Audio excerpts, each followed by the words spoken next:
Hey guys, welcome back to my channel. Today I will be giving you an update on my record store day purchases. I played everything, had a chance to listen to it, and I'll let you know what I thought about the quality and everything about the album. Also, there was one in particular that I had an issue with, and I brought that back, and actually the record store was, they actually came through for me, so I really appreciated what they did. And also while I was there dealing with the one album that I had an issue with, I actually picked up two more that I'd found out about later. It kind of went under my radar, and then I found out about them, and fortunately the record store still had these two that I was looking for. So I'll go ahead and let you know what those albums are, and also I'll give you an update on the two albums that I picked up while I was there at Record Store Day, and I just purchased from the record store. So let's go.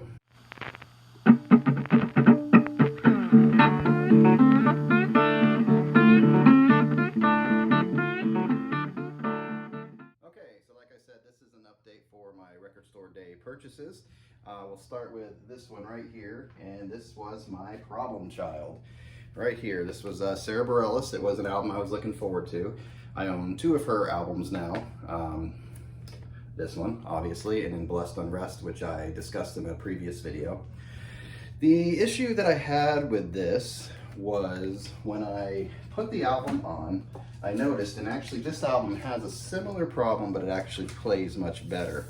So it looks like what they did was they went really fat on the lip. I don't know if you can see it, but the lip right here, you can see where, you can't really do it that way, but it's really fat right around here, and it should be pretty much even with the rest of the record. And so the first thing I noticed was, and this one has the problem too, the cut isn't exactly perfect. It's not a perfect circle. So whoever pressed this didn't do the best of jobs cutting this this part right here on the edges. So I'm not sure what they did.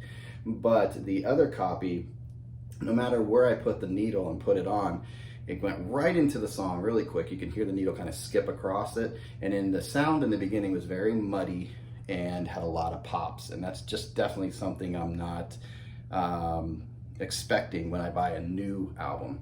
So that's what the issue with that one was. And it took pretty much halfway through the first side for it to get cleared up. And then after that, it sounded pretty good. And then when I flipped it over, the second side wasn't bad. It sounded good, sounded clean, but I just couldn't get past the fact that I was having those issues with the side one. So I contacted my friend over there, Pat at Kingfish Records, and he said, bring it in. You know, I know he's not thrilled, because I don't know if he even gets a credit for these. Hopefully he does. You know, Record Store Day should take care of these issues.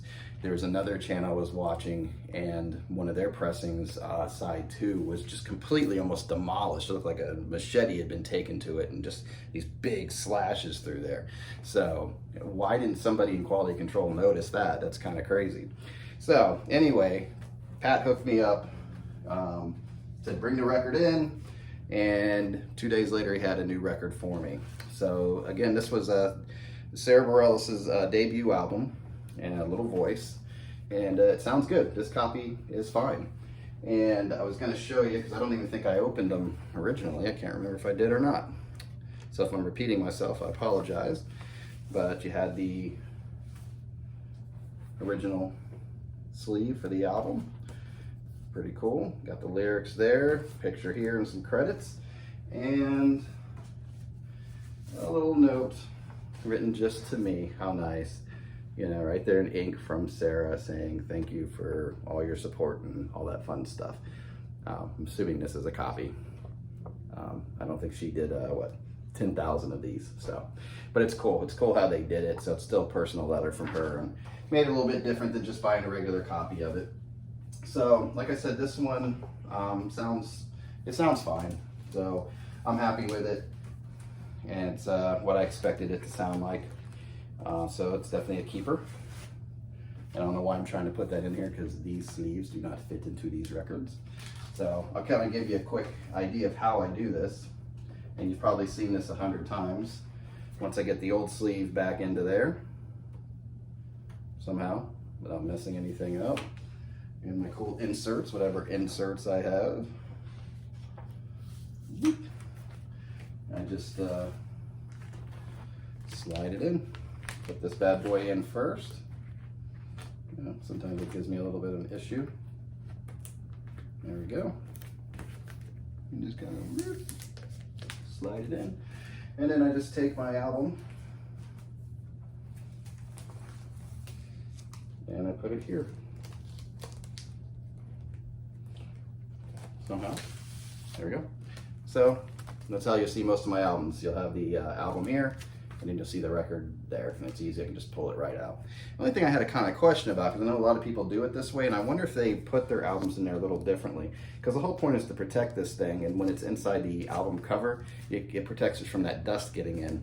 And I wonder, by having this album here with the opening on top, if that allows dust to get in there, and then kind of has the potential to make that first song or so kind of end up with pops because dust got in there. So I need to watch some videos on that, or if anybody has any idea, maybe I should be turning these bad boys like in a different direction, which would probably be the most practical way of doing it, which it still fits fine that way.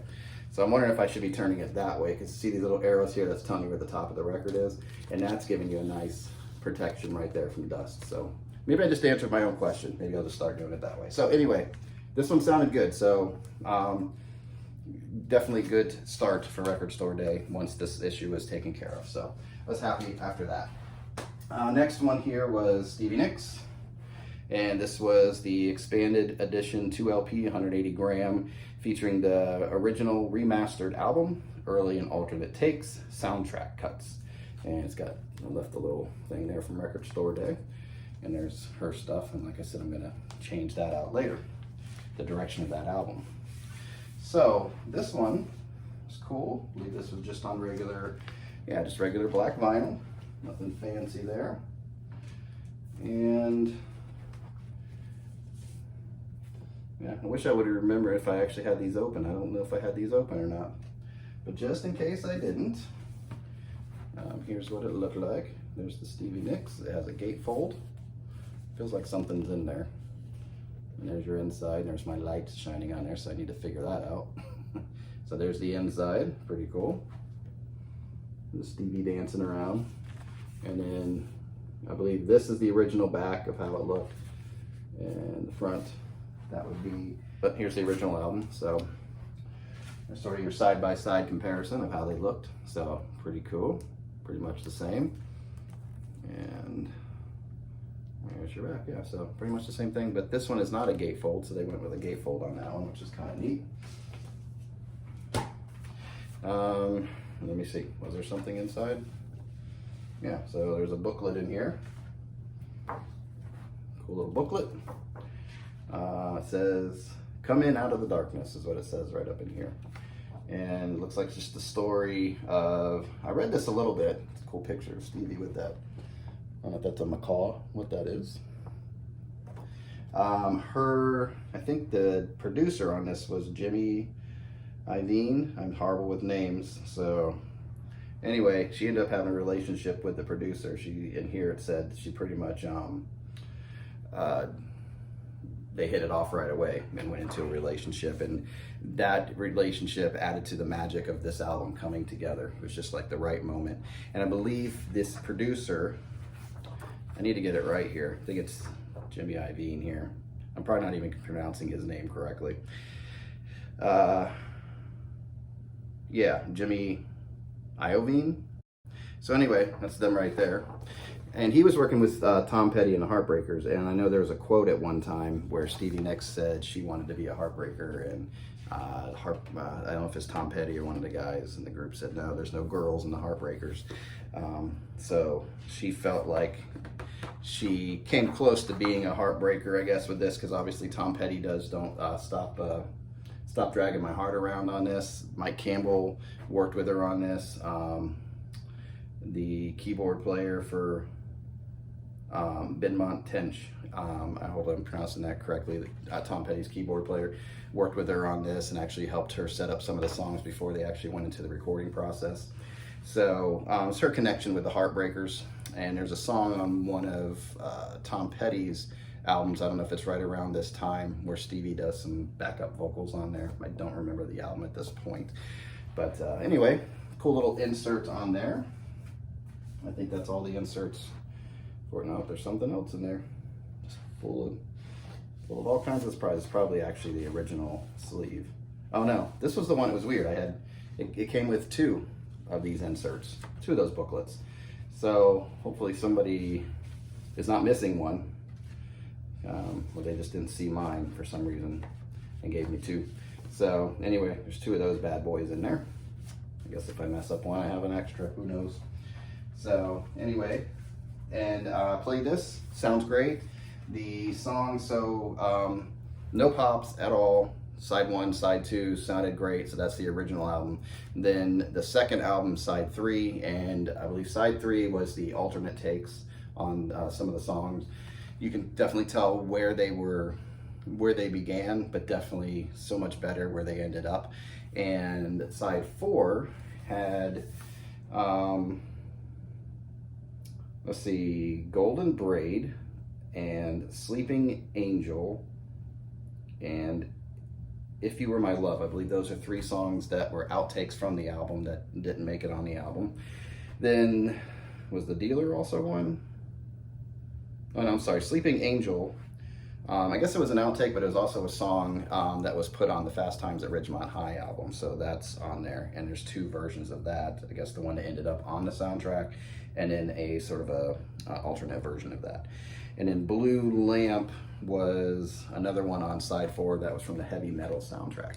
So kind of cool stuff. I like that I'm able, if I just want to listen to the original album as it is, I can do that. And if I just feel like listening to the bonus stuff, I can. It's a little bonus feature. So happy with that. Like I said, no pops. There was, I'm sorry, on side 1, 2, and 3, just a couple little pops on 4, but sometimes in just playing it a couple times, those pops go away. So I'm hoping for that. They're not major pops. They're just, you know, I can hear it, but it's not like a major pop, you know, where the whole place stands up at attention. So anyway, that's Stevie Nicks. Like I said, so that's 2 right there. Turned out great for me. This one, I haven't quite figured out how to do the glow-in-the-dark record yet, but I'll get there. Somebody said hold underneath a black light, somebody said put underneath a light for a while, but I didn't even know it had that feature to be a glow-in-the-dark record until later. So I'll play around with it later. It's not something I'm really thrilled about.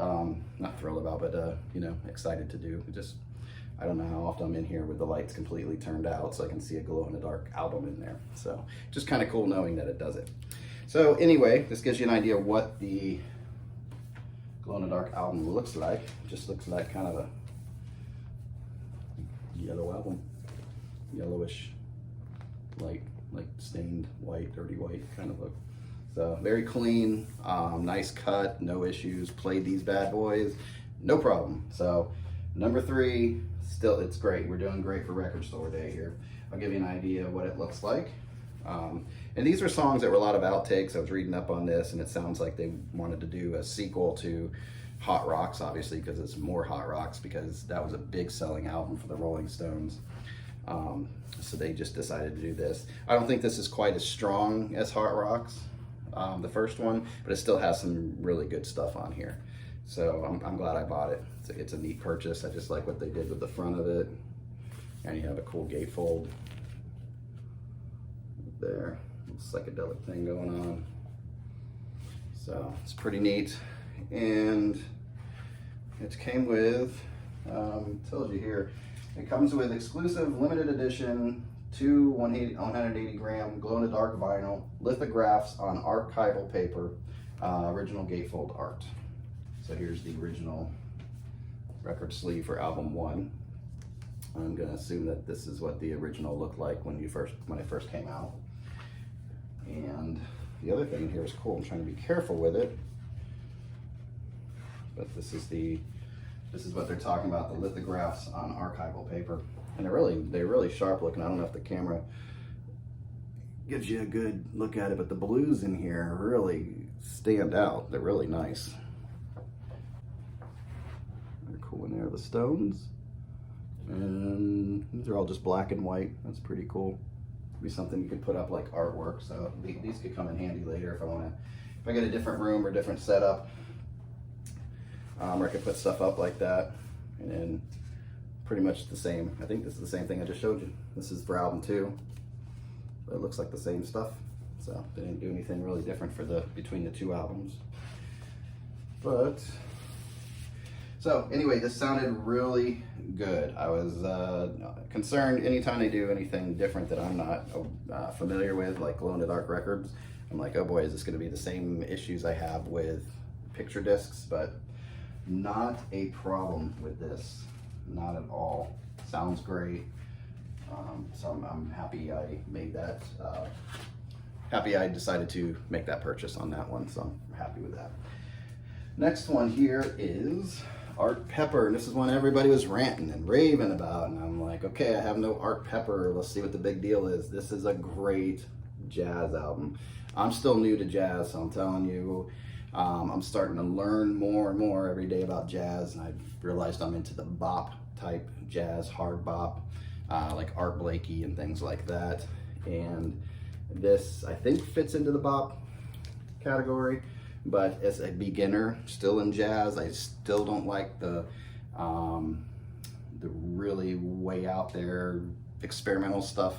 It was Coleman. I forgot his name, Coleman. But there's a box set, and I checked him out, and he was way out there for me. His name's escaping me at this point. But if you're looking to get into jazz, to kind of, I'm gonna do a jazz section eventually when I get to my jazz, but this is a good beginner for people who are beginning jazz and trying to decide if they like jazz or whatever. This is a good starter for that, and I'll probably do a video on that eventually from a beginner to a beginner, where I would suggest you start with jazz, because I've really discovered some that are way out there. It's just definitely more experimental, different off tempos and things like that. This one, but this one's really good. So this was the Art Pepper Meets the Rhythm section. Contemporary records. I think I brought this up before. This is Kraft recordings. Anytime you see Kraft, they usually have some really good quality stuff. I have a couple of theirs and I haven't had an issue with them. It's just like Blue Note. When you see Blue Note, you know it's gonna be good. So here it's probably read all this stuff to you before. It's on black vinyl. I like the little center sticker. It's kind of cool. Looks old, more retro. Don't think there were any inserts in here now, but I do like the one thing I noticed, the way they do a lot of new albums, the cover is thinner, and this is like an old cover. The old covers, if you ever go find an old cover at a thrift store or whatever, you notice that it's thicker cardboard. And this has that, so it has the feel of an older album, and they really did a really good job. I think, yeah, they even left the UPC code off of it, so they did a good job keeping it feeling like how those albums were released back in the day. So anyway, beginning jazz, check that out. Now I don't know if you'll be able to get a hold of this or not, because I heard it's hard to get a hold of. So you can. It's probably available for streaming. Here I am trying to fit my cover into it, but we'll put that back together later. So anyway, that's a good one, and you'll probably be hearing about that one again later when I get a little more familiar with it. I've played it once, I enjoyed it, but when I get into my jazz, it'll probably, from what I think, it'll probably be my top 10 albums or 5 albums that I would suggest to people who are trying to figure out jazz and get into jazz. A nice, easy segue into jazz.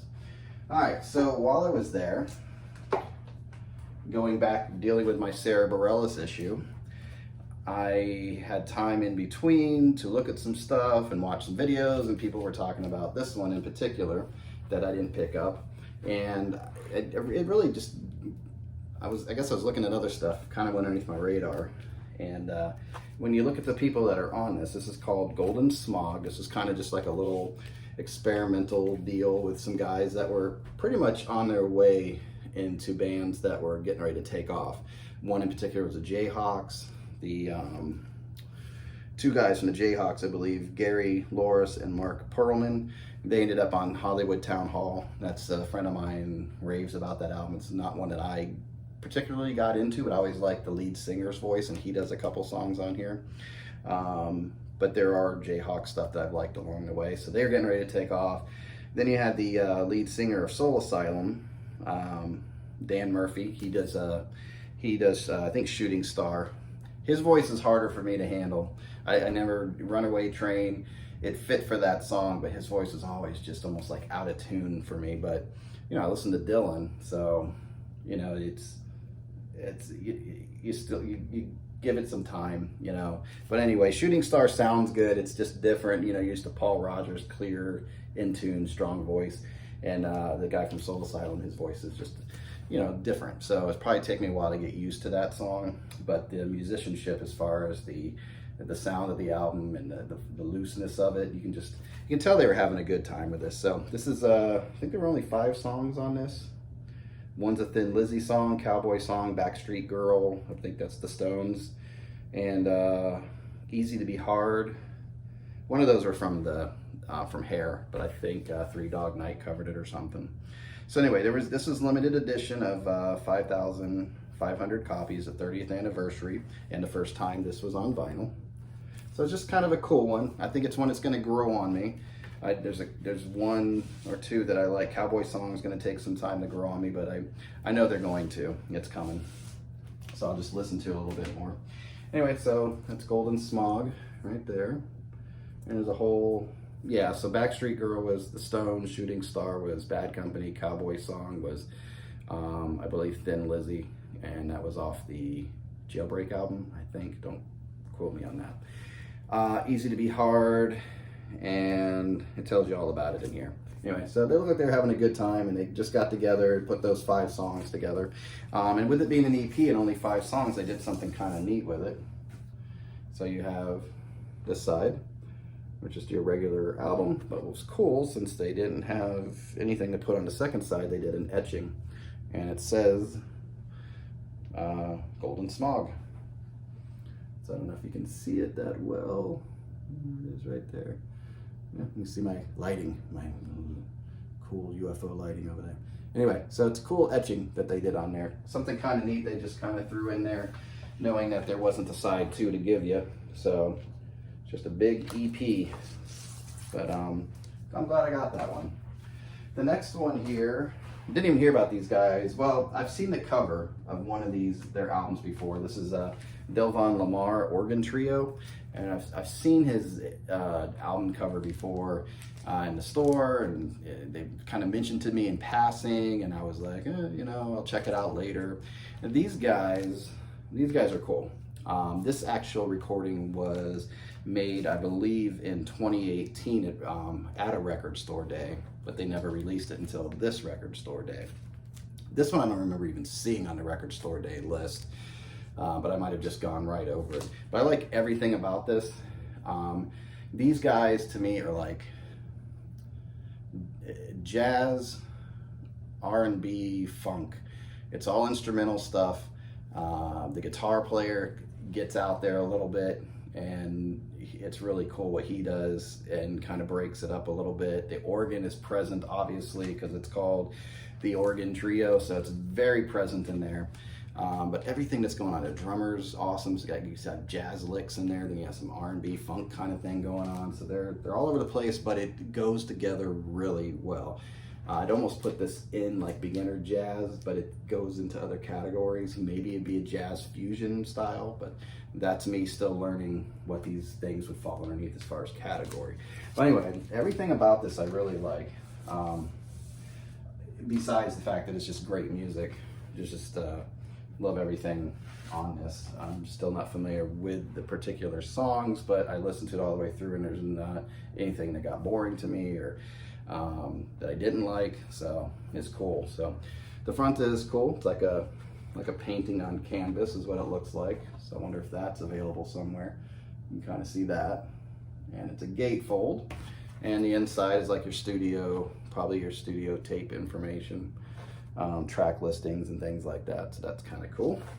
And what they did, see, I like when they do colored records and they go with a theme. It's always weird, and we'll talk about it later. Some Billy Joel's I'll talk about in time, where they go with some colors and they're like, what does that even have to do with the album, you know? So anyway, they did a great job with this going on the colored vinyl, because you can see they kept with that theme. They went with this sort of pink rose colored vinyl, and it has some little things going on in there. I don't know if you can see it, but so they did a great job with it. So this, I was really happy about this. Like I said, I kind of heard about it last minute, and while I was at the store. They played it a little bit. I'm like, yeah, I'm gonna have to get that. And then I saw all this. I'm like, this is just a great presentation, and the albums sound great. Not a pop on this thing. It's just nice and clear. Sounds great. So I definitely recommend that. I don't know how popular this album is or not, but check it out. All right, and quickly, I'm just gonna kind of run by these last two albums. These are ones that I picked up at Record Store Day. Quincy Jones, The Dude. I believe I showed you this already. Black record, A&M, and yeah, it was good. Sounds good. Couple pops. It's an older record, but no issues as far as cloudiness or muddiness in the sound. Sounds good, and I'm getting used to it. It has a little bit of a disco flair. This is Quincy Jones, kind of like right in between Off the Wall and Thriller. And it's just weird that you had two big James Ingram hits on this album. I always just assumed they were James Ingram albums, but the two big hits were Just Once and 100 Ways. I think it's called Vandals. That was that Toots. What was his name? Toots Thielman. I believe I'm saying it right. Anyway, he's the guy I mentioned before. He played harmonica on Leave a Tender Moment Alone, the Billy Joel song. So this is good. I enjoyed it. It's a little different out of my comfort zone, but I'm allowing it in. I'm enjoying it. I still like the song The Dude. Just I dig it. I like The Dude. Kind of makes me think of the Big Lebowski. But yeah, I like this whole thing. So this turned out to be a really good purchase. It sounds fine. So I enjoyed that. And last one here is The Loving Spoonful. And another good experience with this. It sounds good. Couple little pops, no big deal. It's an older record. You kind of expect it. You might be able to get them out. Not a big deal, but it is a clean album. Played fine. I enjoyed every song on this. You know, the big ones, obviously, Do You Believe in Magic? And Did You Ever Have to Make Up Your Mind were the two big ones on here, but really good purchases. So I'm glad I got a hold of these. So anyway, that is it for today. I ran a little longer than normal, but hopefully I didn't bore you and I had a lot of information for you. I appreciate you guys watching again. So if you have any comments about your record store day purchases or any of the albums that I brought up, I'd like to hear what your experiences are. And definitely keep watching. I'll have more episodes coming up soon. So hit that like button, hit that subscribe button, and definitely leave comments. I love talking to you guys. I've had some new people get on there. So anyway, thanks for watching again, guys, and you take care out there. I'll see you next time. Bye.